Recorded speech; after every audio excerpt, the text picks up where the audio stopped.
Hi everyone, Slippery Slope here, and welcome to your 6th Java tutorial. And in this one, we're going to discuss what variables are. So, what exactly is it? Is it something that varies? Well, it can. It's something you use for storage. It's something you use as a reference to something.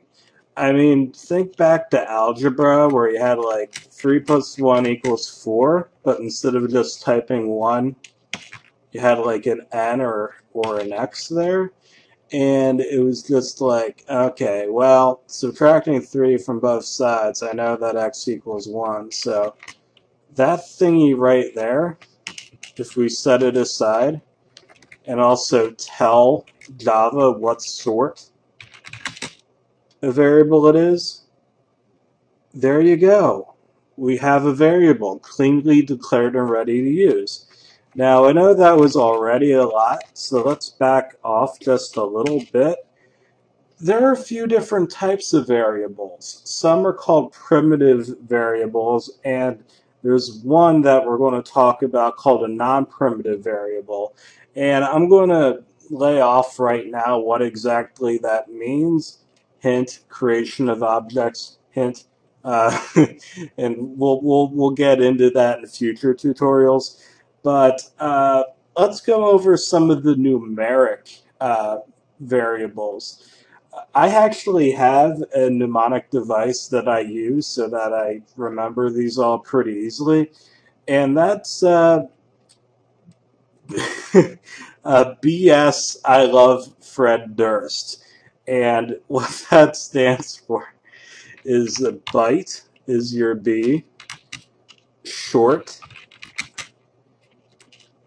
int, long, float, and double, which that's not a clean Java statement, so don't worry about it. I'm going to get rid of that semicolon so that it doesn't look like I'm trying to make one. A byte and a short. I mean, these are things that you're probably never going to use. It's really more of an academic question, and there are things I could say about them, but I'd be kind of wasting your time and my time. A long, you're probably also unlikely to use, and a float, I really don't know why you would want to just use a float. Integers and doubles, those are the two that you're going to be using a lot. Now, I'm not saying the other ones, the other numeric types of variables don't have any sort of reason to exist. They do, but you're probably not going to see them very often, so again, that's why we're focusing on these. The difference between an integer and a double, among other things, the biggest thing is that an integer is just like, there you go, like just a plain number like that with no decimal place after it. There you go, it's a 3. And with a double,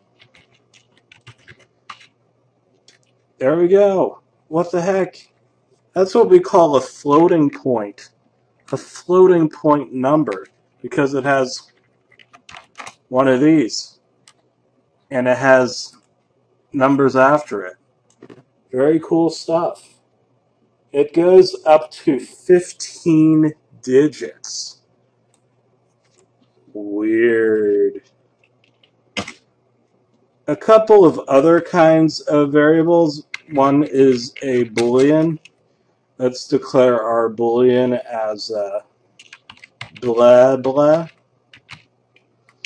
Oh, let's capitalize the second blah there. Yeah, very classy of us. And we could set blah blah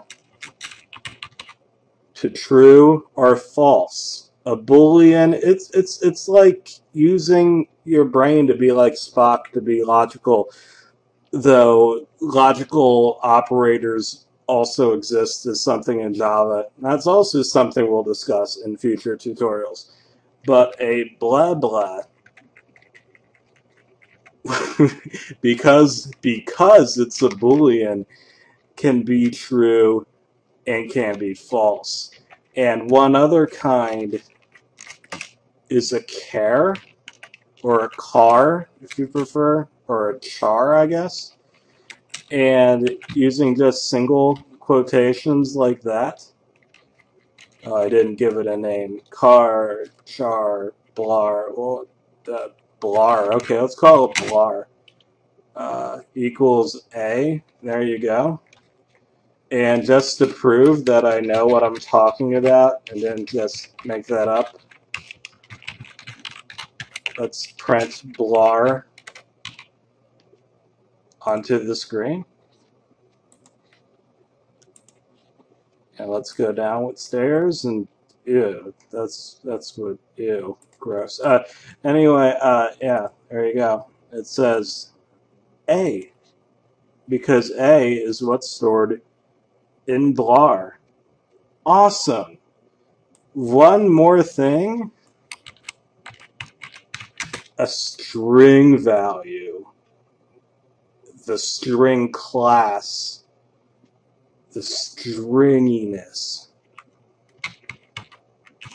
String bleg equals have you played Atari today?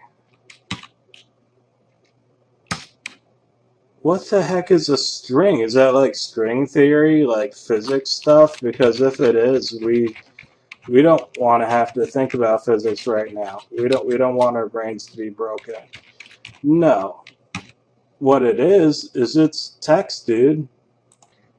You run that thing, look at the bottom of the screen, and we're asked if we played Atari today. And if I showed you guys how to type up input, we could respond to that. But again, that's something for the future. Awesome. So now I've shown you guys the basic numeric variables. I've shown you guys the Boolean. I've shown you guys the car, char, char thingy. And I've shown strings. Now with this one, boy, I don't want to go too far ahead, but think this is a non-primitive. And I'm just not going to say anything more about that. To declare and initialize your variable at once, so we have an integer and we call it the Beatles. And because there were 4 main members of the Beatles, like John, Paul, Ringo, and George, and there was a guy named Pete Best, but we're going to save that for another day when we are more interested in Beatles trivia than Java.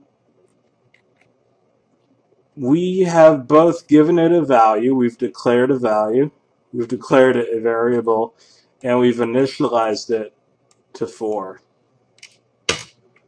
Neato. We don't have to do that, though. There. This is a declaration. I know I said that out of order just now, but this is a variable declaration.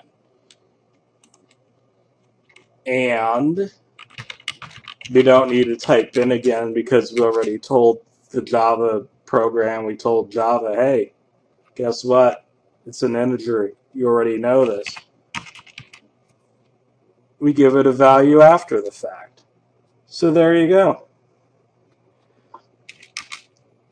System.out.println. We must see this. We must see this on the bottom of the screen or I will go crazy.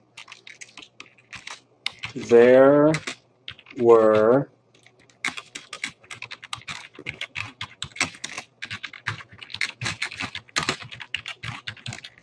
and capitalize the, because that's just the right thing to do. There were blank, boom.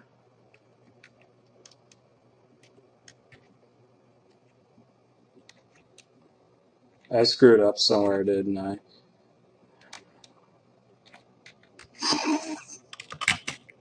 Yeah. Let's run it.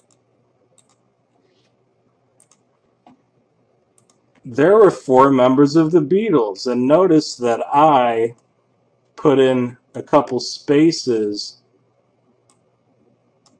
so that when we printed it out at the bottom of the screen, it looked nice and neat and wasn't all crammed together because there weren't spaces between there were four and members of the Beatles.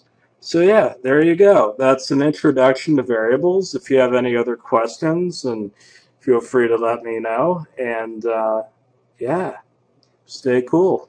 Peace.